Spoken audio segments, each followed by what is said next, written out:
warahmatullahi wabarakatuh. Waalaikumsalam. Alhamdulillah alladzi kataba nasra wa ta'ida li ibadihil mukhlisin. Inna lansuru rusulana walladzina amanu fil hayati dunya wa yawma yaqumul ashhad. Asyhadu an la ilaha illallah wahdahu la syarikalah wa asyhadu anna Muhammadan abduhu wa rasuluh.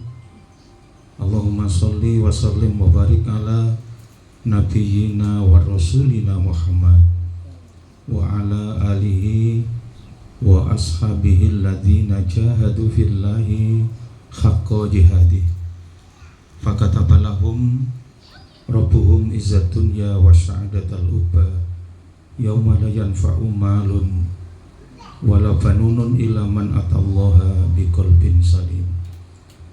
Alhamdulillah, puji syukur marilah kita panjatkan kehadirat Allah Subhanahu wa taala pada kesempatan waktu Ahad Duha yang berbahagia ini. Kita dipertemukan oleh Allah dalam satu majelis yang insya Allah mubarakah. Mudah-mudahan kita semua yang hadir di majelis ini, hidup kita semua diselamatkan dan dibahagiakan oleh Allah Subhanahu wa taala. Semua urusannya dimudahkan oleh Allah. Mudah-mudahan yang sakit semuanya diangkat penyakitnya oleh Allah. Allahumma Rabban nas adhibil ba'sa wasfi wa antas safi la sifaan illa sifauka sifaan la yughadiru saqama. Mudah-mudahan urusan kita digampangkan oleh Allah. Ya Hayyu ya Qayyum bi rahmatika astaghis. Ya Hayyu ya Qayyum bi rahmatika astaghis. Ya Hayyu ya Qayyum bi rahmatika astaghis. Aslih li sa'ni kullahu wa la takilni ila nafsi tarfata aini. Amin ya rabbal alamin. Ibu-ibu jamaah rahimakumullah, Allah itu menyediakan kebahagiaan untuk kita. Karena itu jika kita ingin bahagia, Allah beri petunjuk. Dan petunjuknya itu diberikan dengan jelas oleh Allah di Al-Quran surat ketiga, surat Ali Imran, ayatnya ayat 102. Ya ayyuhalladzina amanu taqullaha haqqa tuqatih wa la tamutunna illa wa antum muslimun. Pertama, bahagia pasti diberikan oleh Allah bagi siapa? Orang yang dalam hidupnya hilang keraguan, hilang kekhawatiran, yang ada adalah keyakinan, keteguhan. Orang yang betul-betul beriman kepada Allah, maka hidupnya dijamin dibahagiakan oleh Allah. Karena apapun yang diberikan oleh Allah untuk hidup kita, tidak ada yang salah, tidak ada yang kebetulan. Semua itu sudah diatur, semua sudah diukur, semua sudah ditimbang dalam ukuran yang sudah ditetapkan oleh Allah. Dan yang diberikan oleh Allah untuk hidup kita pasti baik, pasti benar, pasti indah. Sehingga disitulah bagi orang yang beriman, apapun yang dirasakan dalam hidup ini, ujung-ujungnya akan membawa ke dalam kebahagiaan. Jadi ayat ini Allah tegaskan orang yang beriman, maka dia akan merasakan hidup di dunia ini sebagai sebuah apa? Kebahagiaan. Sebab sadar di dunia ini bukan pembalasan, tapi dunia ini adalah bagian ujian yang diberikan oleh Allah. Nah, bentuknya ada dua. Kalau di Quran itu jelas, kullu nafsin dha'iqatul maut. Setiap nafas, setiap jiwa pasti pada saatnya akan berakhir menemui kematian. Yang menarik, Di lanjutan ayat ini Allah tunjukkan, setelah Allah tegaskan kullu nafsin dha'iqatul maut, maka berikutnya adalah wa nabluukum bisyarri wal khairi fitnah wa ilaina turja'un. Karena itu dalam hidup ini Allah uji, dan bentuk ujiannya ada dua. Ujian yang pertama namanya bisyarri. Ujian yang disebut bisyarri itu adalah kesulitan, kesempitan, kesusahan, hilangnya barang yang kita cintai, meninggalnya orang yang kita sayangi, panen yang gagal, anak-anak yang menggoda, bisnis yang tertipu, panen yang gagal, dan berbagai bentuk ujian yang menyulitkan. Itu namanya ujian pertama, namanya bisyarri. Maka di Quran itu wala nabluwannakum bisyai'im minal khaufi wal ju' wa naqsim minal amwal wal anfus was samarat wa basyiris sabirin alladzina idza asobathum musibah qalu inna lillahi wa inna ilaihi raji'un. Itulah ujian yang pertama, bentuk ujian yang disodorkan oleh Allah untuk hidup kita. Tapi yang pasti bahwa siapa yang sukses, yang lulus dari setiap ujian demi ujian yang diberikan oleh Allah, maka dia akan bisa memetik mutiara hikmah dari setiap apapun yang diberikan oleh Allah untuk hidup dan kehidupan kita. Karena itu disebut ujian bisyarri.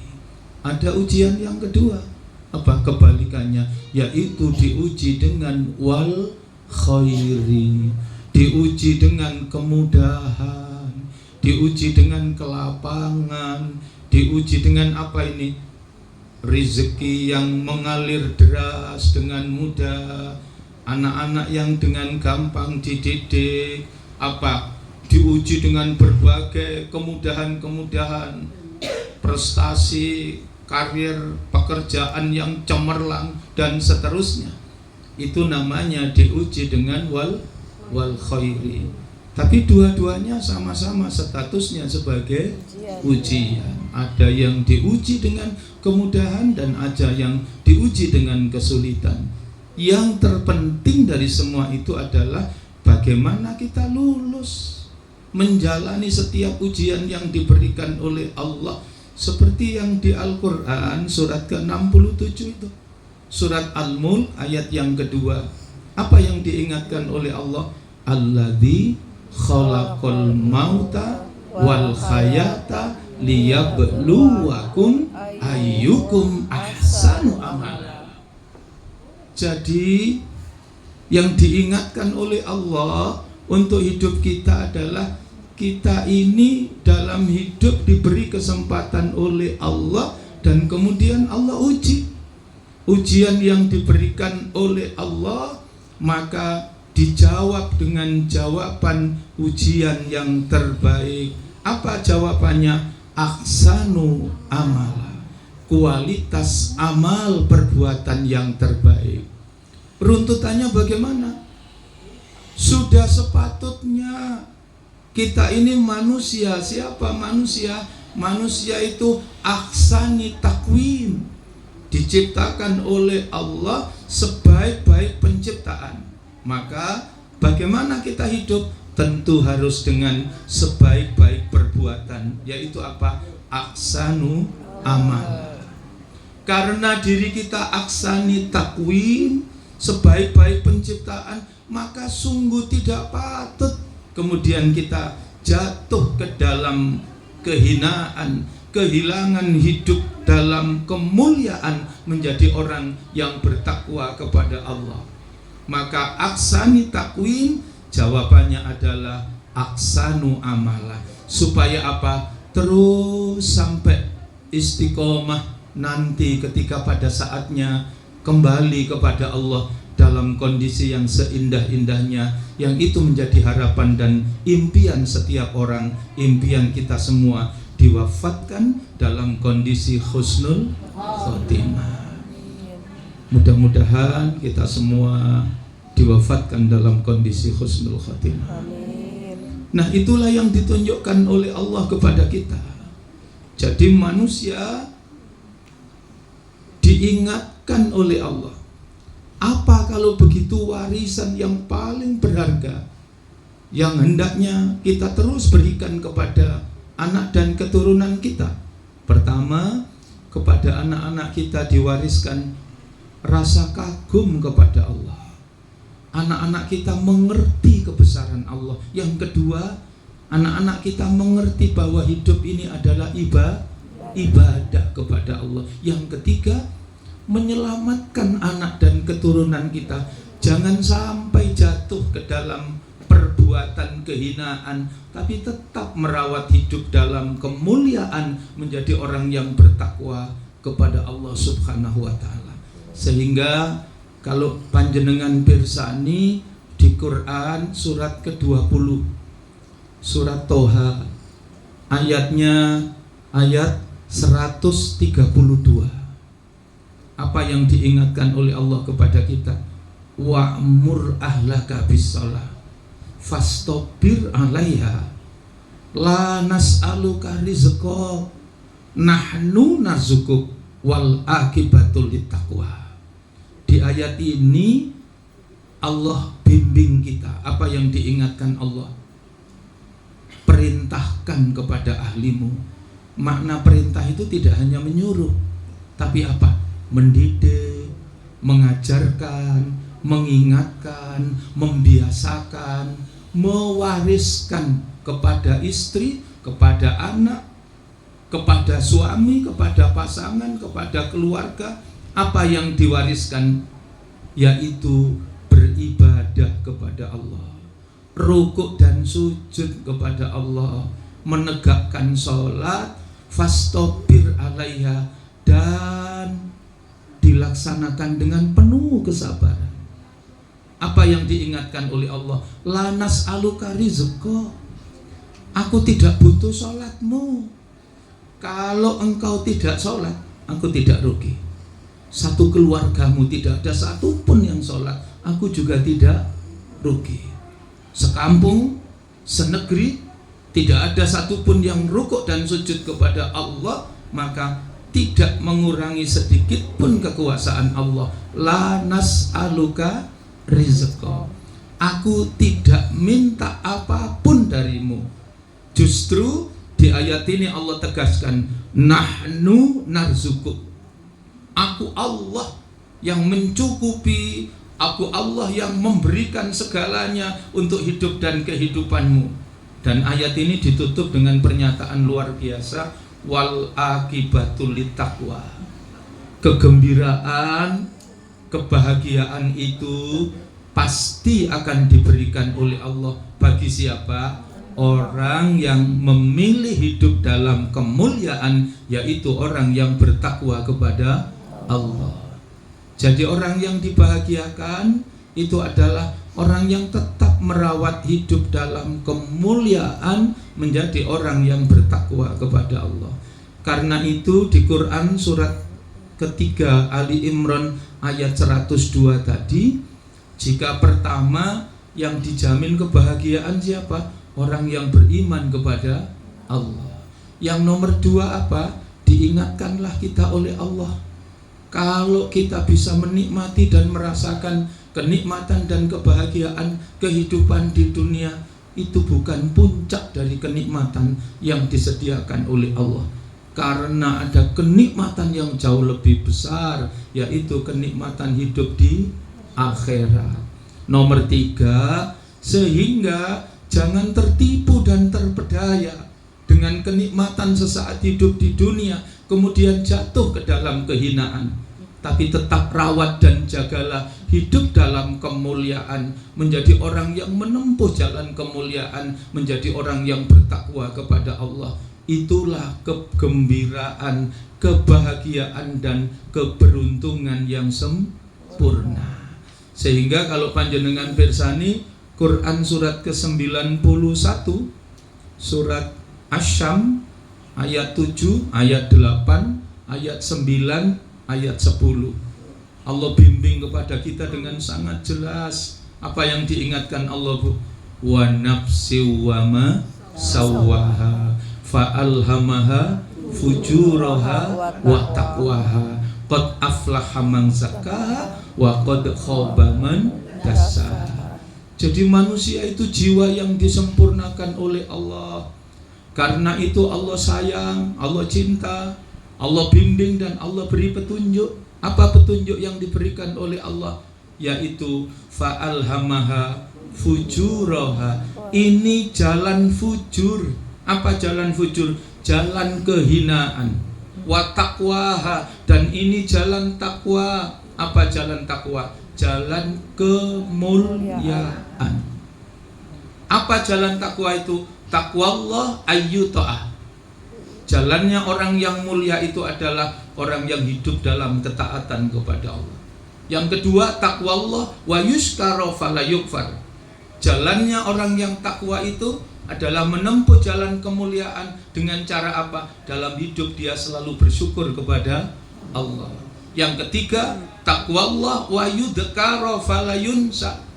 Jalannya orang yang bertakwa adalah jalannya orang yang menempuh jalan kemuliaan. Jalannya apa? Orang yang tidak pernah lalai dari berzikir, mengingat kepada Allah.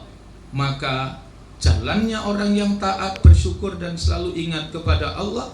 Itulah jalannya orang yang menempuh jalan takwa, jalan yang dimuliakan oleh Allah. Sehingga ayat 9 ditegaskan Allah apa tadi, Bu? Qad aflaha man zakkaha. Sungguh beruntung. Siapa yang beruntung? Yang membersihkan jiwanya, yang isinya, hatinya diisi dengan keteguhan, keyakinan kepada Allah. Kemudian hidup dengan penuh ketaatan. Kemudian dia hidup dengan penuh rasa syukur atas nikmat yang diberikan oleh Allah. Dan dalam hidup dia selalu ingat kepada Allah. Inilah orang yang mendapat kebahagiaan yang sempurna. Kemudian yang kedua, ayat yang ke-10, sebaliknya Allah ingatkan wa qad khaba man dassaha. Sungguh merugi. Siapa yang rugi? Yang orang yang hidupnya hilang keyakinannya kepada Allah, penuh keraguan, ketakutan, kegelisahan. Kemudian dalam hidup dia tidak mau taat. Kalau tidak mau taat berarti dia durhaka kepada Allah. Yang kedua, dalam hidup dia tidak mau bersyukur. Kalau dia tidak mau bersyukur berarti dia ingkar, dia kufur atas nikmat yang diberikan oleh Allah. Kalau dia tidak mau ingat, berarti dalam hidup dia menjadi manusia yang serugi-ruginya manusia, karena dalam hidup dia lalai kepada Allah. Padahal kalau sudah lalai kepada Allah itu diingatkan dalam Al-Quran itu, wala takunu kalladzina nasullah. Jangan kalian menjadi orang-orang yang lalai kepada Allah. Wala takunu kalladzina nasullah. Kenapa? Sebab fa'ansahum anfusahum. Nanti kalau kalian sudah lupa kepada Allah, maka Allah akan menjadikan kalian lupa bahkan kepada dirinya sendiri. Padahal manusia tadi apa? Wa nafsi wa ma sawwaha. Jiwa yang disempurnakan oleh Allah. Maka di ayat 10 itu Allah betul-betul selamatkan kita, diingatkan kita dengan wa qad khaba man dassaha. Yang berbahagia berarti orang yang beriman, dan iman itu terus meningkat. Ada 5 tingkatan iman. Pertama, ketika kalau kita buka apa itu, Bu? Surat Al-Asr, wal asri innal insana lafi khusrin illal ladzina amanu wa amilus solihati wa tawassaw bil haq wa tawassaw bis sabr. Disederhanakan dalam 5 tingkatan. Pertama, iman. Apa iman itu? Orang yang hidup dengan penuh keyakinan kepada Allah, itu namanya orang yang beriman. Kemudian naik level yang kedua. Iman tingkatan yang kedua itu namanya amal soleh. Jadi amal soleh adalah iman level yang kedua. Apa apa yang dia yakini itu kemudian dibuktikan dalam bentuk amal perbuatan. Itu yang disebut dengan amal soleh. Dan amal soleh adalah iman level yang kedua. Apa iman level yang ketiga? Iman level yang ketiga adalah ilmu. Sebab semua ibadah, tata peribadatan itu ada ilmunya. Maka tanpa diilmukan, tanpa diilmoni, maka semua peribadatan itu akan tertolak, tidak akan diterima oleh Allah. Maka iman level yang ketiga adalah ilmu. Coba panjenengan bisa rasakan, yang gede-gede, yang banyak-banyak itu tidak dihitung. Panjenengan bisa catat di Quran surat ke-27, surat An-Naml, ayatnya ayat 15. Di situ dikisahkan oleh Allah, walaqad ataina Dawuda wa Sulaimana ilma. Sungguh saya telah berikan kepada Daud, saya juga berikan kepada Nabi Sulaiman. Apa yang diberikan? Ilmu. Padahal setiap orang tahu Nabi Daud diberi kekayaan, Nabi Daud diberi kerajaan, diberi kekuasaan yang tidak diberikan kepada yang lain. Bahkan kalau menurut orang-orang neuroscience, ilmu pendidikan modern, Nabi Daud itu adalah termasuk salah satu makhluk langka. Karena kalau sekarang itu Nabi Daud itu dikenal dengan multiple intelligence. Jadi diberikan kecerdasan beragam. Ada yang namanya neokortek, ada yang namanya limbic system, ada yang namanya gut spots. Kata orang neuroscience, ilmu yang berbicara tentang otak. Dan ternyata itu semua keluar pada pribadi Daud itu dengan berbagai macam life skill, keterampilan hidup yang tidak dimiliki oleh yang lain. Itu luar biasanya Nabi Daud. Nanti kita akan ketemu, sehingga nanti kita akan tahu. Orang kalau bicara warisan itu kan mesti bicara apa, Bu? Mesti dunia, iya kan? Ada, Bu, bicara warisan terus yang lain? Enggak ada kan? Mesti kalau bicara warisan mesti bicara harta.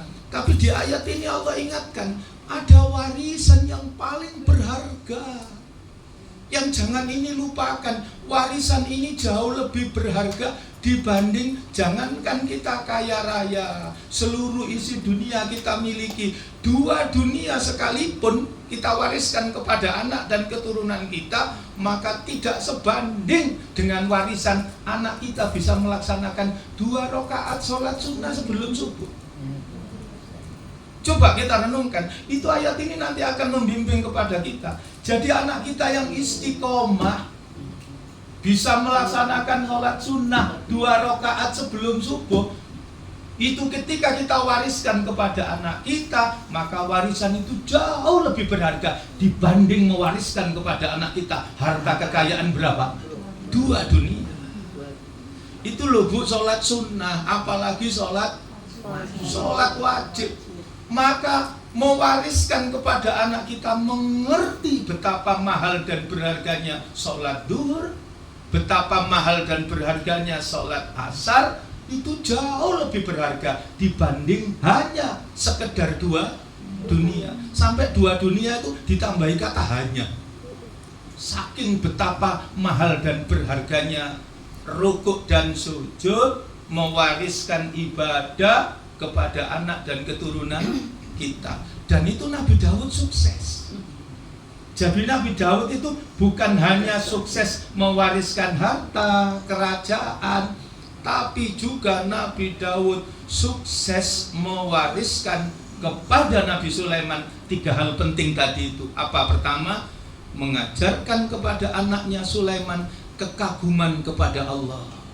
Yang kedua, mewariskan kepada anaknya apa? Bahwa hidup adalah ibadah. Yang ketiga, menyelamatkan kepada anaknya supaya hidup dalam kemuliaan dan tidak jatuh, hidup dalam kehinaan. Menunjukkan kepada anaknya hidup dalam kemuliaan. Dan itu Nabi Daud sukses. Kenapa?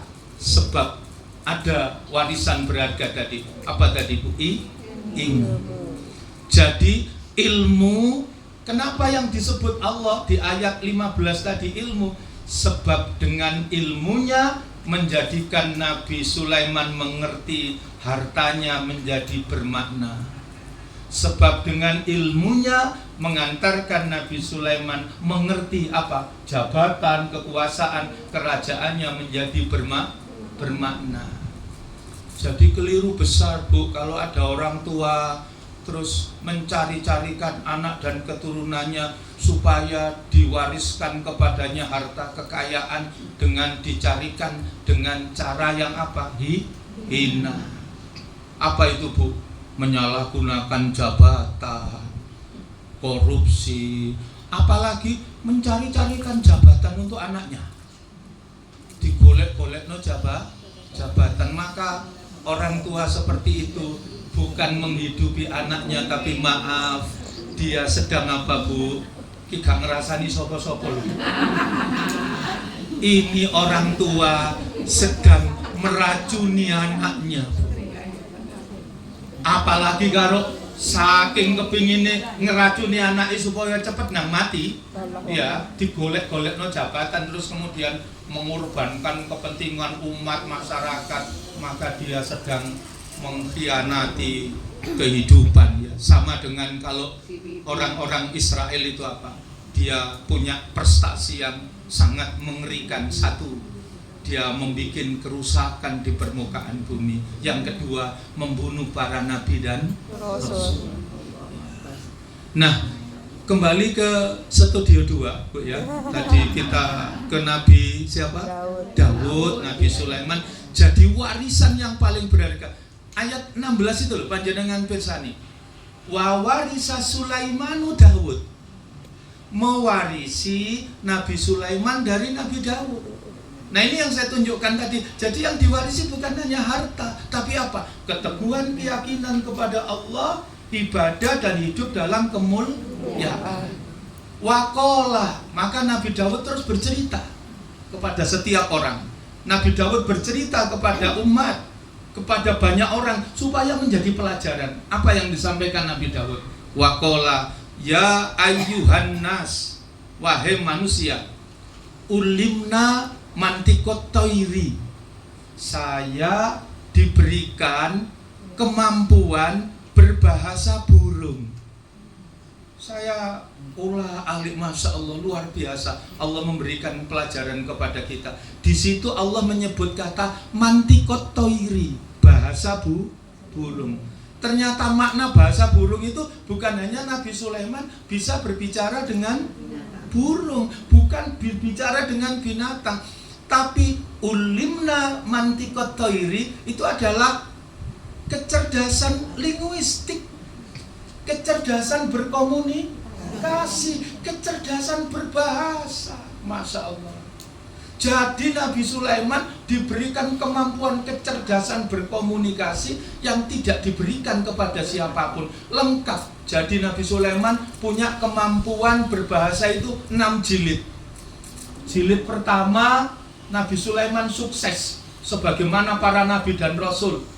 Apa bahasa yang paling indah? Seindah-indahnya bahasa itu adalah kebenaran. Jadi bahasa itu tidak asbun, asal bunyi.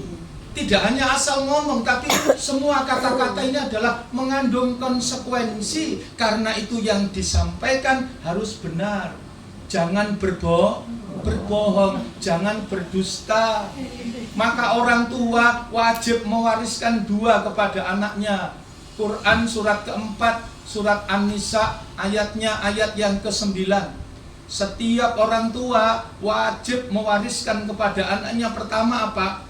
Mewariskan hidup dalam kemuliaan, menjadi orang yang bertakwa kepada Allah. Maka setiap orang tua harus memberikan contoh, menjadi apa? Falyattaqullah, orang yang bertakwa kepada Allah. Yang kedua apa warisannya? Wal yaqulu qaulan sadida.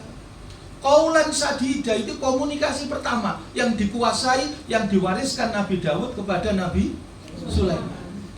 Nabi Muhammad itu sukses. Dakwah yang sedemikian sulit. Kenapa? Karena qaulan sadida. Nabi Muhammad jujur. terpercaya, kata orang sekarang kredibel, bahasa Al-Qur'annya Al-Amin. Orang yang terpercaya. Seindah-indahnya perkataan adalah kebenaran. Jadi Nabi Sulaiman mampu berbahasa apa? Menyuarakan kebenaran. Yang kedua, ada yang disebut dengan qaulan ma'rufah. Sukses Nabi Sulaiman mantikot toiri itu adalah betul-betul kalimatnya Nabi Sulaiman itu berkualitas. Kualitas yang kedua apa? Qaulan ma'rufah. Qaulan ma'rufah itu apa? Kalau tadi berkata yang benar, kalau qaulan ma'rufah berarti berkata yang baik. Perkataannya itu betul-betul berkualitas, perkataan yang baik. Betul-betul perkataan yang syarat makna, mendorong dan mengantarkan siapa saja yang diajak bicara dibawa menuju ke dalam kebaikan. Itu namanya qaulan ma'rufah. Di Quran itu disebut 5 kali qaulan ma'rufah. 1, ujian yang berat itu ngadepi anak yatim. Maka kepada anak yatim dididik dan dilatih oleh Allah, kita qaulan ma'rufah. Qaulan ma'rufah pertama itu kaitannya dengan harta. Jadi kalau anak yatim hartanya wis ngunggun pek-peken, jangan. Dikelola, dirawat dengan baik, nanti pada saatnya diserahkan. Kalau belum pada saatnya diserahkan, hartanya bisa habis. Maka kita tidak arif. Maka berikan perkataan yang baik dalam bentuk menjaga dan merawatnya. Tapi jangan dimakan hartanya anak yatim. Boleh diambil tapi tidak dimakan. Maksudnya boleh diambil tidak dimakan bagaimana?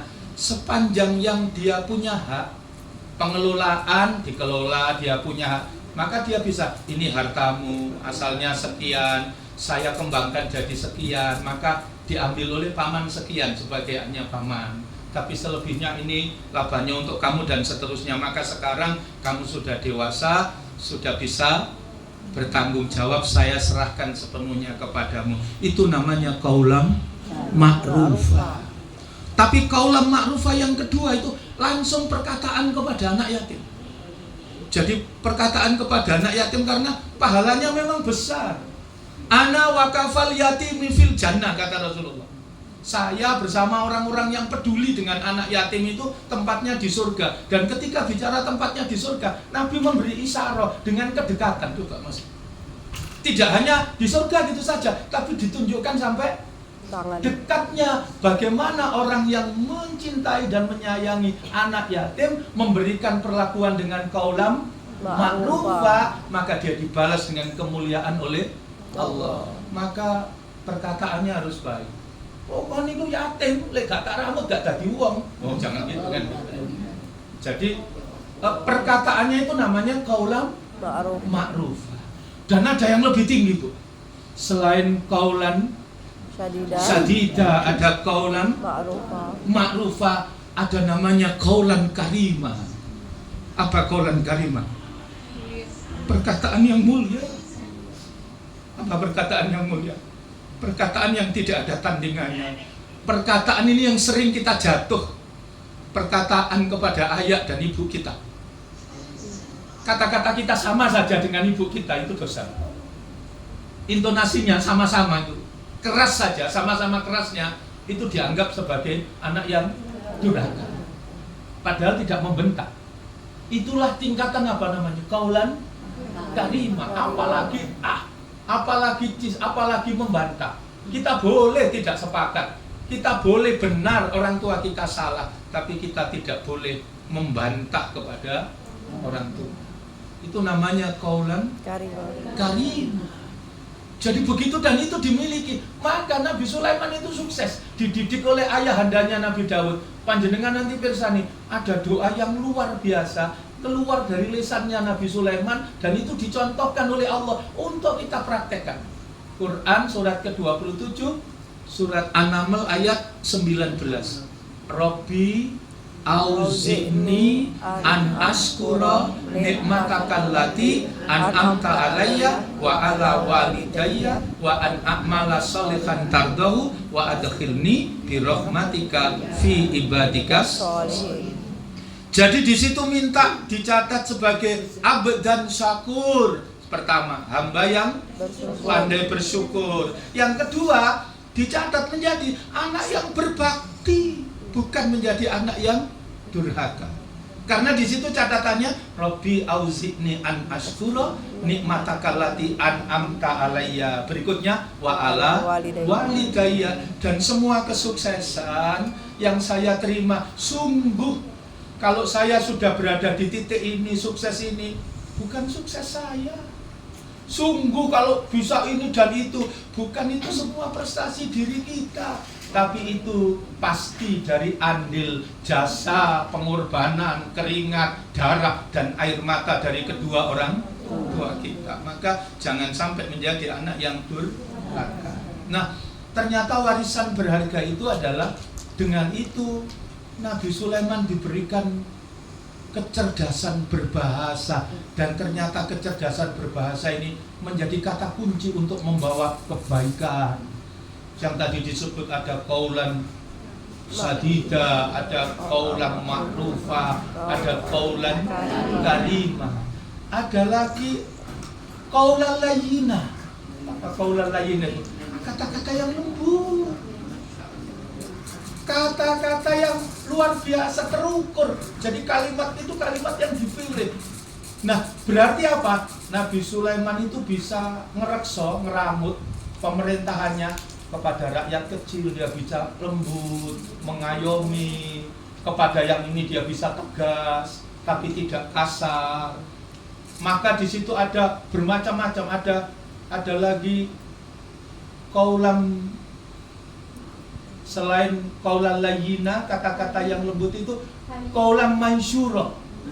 Qaulan mansyura itu kata-kata yang pantas. Jadi kalau kita dikasari orang, ya diberikan perkataan yang buruk, bisa saja kita membalas dengan perkataan yang sama. Tapi kita tidak mengeluarkan itu. Kita cukup dengan standar yang baik, kita balas dengan perkataan yang pantas, tidak melampaui batas. Begitulah kira-kira yang bisa kita ambil pelajaran berharga, bahwa apa kekayaan yang kita wariskan kepada anak dan keturunan kita, yang tidak kalah pentingnya adalah apa? Meneguhkan keyakinan kepada Allah, mengerti bahwa hidup ini ibadah, dan kita didik, kita ajarkan dan wariskan kepada anak-anak kita hidup dalam kemuliaan. Yang nomor 4, iman itu selain ilmu adalah apa yang kita miliki, kebaikan yang kita inginkan, bukan hanya untuk diri kita, tapi juga kita ajak dan kita bawa kepada orang lain. Itulah yang disebut dengan berjihad, bersungguh-sungguh, bermujahadah, atau berdakwah, menyampaikan. Dan puncak dari iman itu, level 5 adalah kesabaran. Jadi sabar itu adalah iman level yang kelima. Puncak dari kualitas iman itu adalah kesabaran. Sehingga nanti kalau kita masuk surga, orang yang masuk surga itu orang yang beriman. Maka yang beriman adalah imannya yang sempurna. Sebagai penutup barangkali dari apa yang bisa saya sampaikan, ibu-ibu bisa pirsani di Quran surat ke-13, surat Ar-Ra'd, ayatnya itu ayat 23, ayatnya ayat 24. Di ayat 23 itu Allah jelaskan, jannatu adni yadkhulunaha wa man sholaha min abaihim wa azwajihim wa dzurriyyatihim wal malaikatu yadkhuluna alaihim min kulli bab. Ayat yang ke-24, salamun alaikum bima sabartum fa ni'ma uqbadar. Jadi di ayat 23 itu surga Aden itu disediakan bagi siapa? Bagi hamba-hamba Allah yang solih, orang tuanya yang solih, pasangannya yang solih, anak keturunannya yang solih, yang mereka semua dimuliakan oleh Allah. Para malaikat menyambut mereka semua diberikan diberikan tempat kembali yang terindah, dimasukkan ke dalam surga. Dan ketika masuk ke dalam surga, mereka disambut para malaikat. Malaikat itu mengucapkan salam. Apa salam yang diucapkan? Salamun alaikum bima sobartum fani'ma ubaddar. Salam sejahtera, masuklah kalian ke dalam surga. Inilah tempat yang dijanjikan oleh Allah kepada kalian. Kenapa? Sebab kalian hidup dengan iman yang sempurna, yaitu kesabaran. Mudah-mudahan Allah Subhanahu wa ta'ala meneguhkan keimanan kita semua.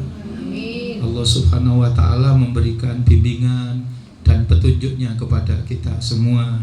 Allah memberikan kepada kita hikmah kesabaran, sehingga kita semua bisa menjalani hidup dan kehidupan ini, bisa merasakan liku-liku kehidupan sebagai kenikmatan dan kebahagiaan yang diberikan oleh Allah, karena kita ikhlas, ridho, dan menerima apa yang diberikan oleh Allah dengan penuh kesabaran, sehingga kita semua dikembalikan oleh Allah, ditempatkan di tempat yang mulia, dibahagiakan oleh Allah, dimasukkan ke dalam surga, karena kita tergolong menjadi hamba-hamba Allah yang sabar.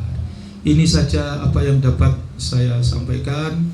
Terima kasih atas segala perhatian, mohon maaf atas segala kekurangan, dan marilah majelis ini kita akhiri dengan munajat, memohon kepada Allah Subhanahu wa ta'ala. Mudah-mudahan Allah mengkabulkan, mengijabahi hajat dunia, hajat akhirat kita. Allah memberikan pertolongan kepada kita semua, memberikan perlindungan utamanya kepada anak dan keturunan kita, agar kita semua tercatat dan digolongkan menjadi golongan hamba Allah yang soleh, yang mampu beramal soleh. Mudah-mudahan anak keturunan kita, cita-cita kemuliaannya diijabah oleh Allah Subhanahu wa ta'ala.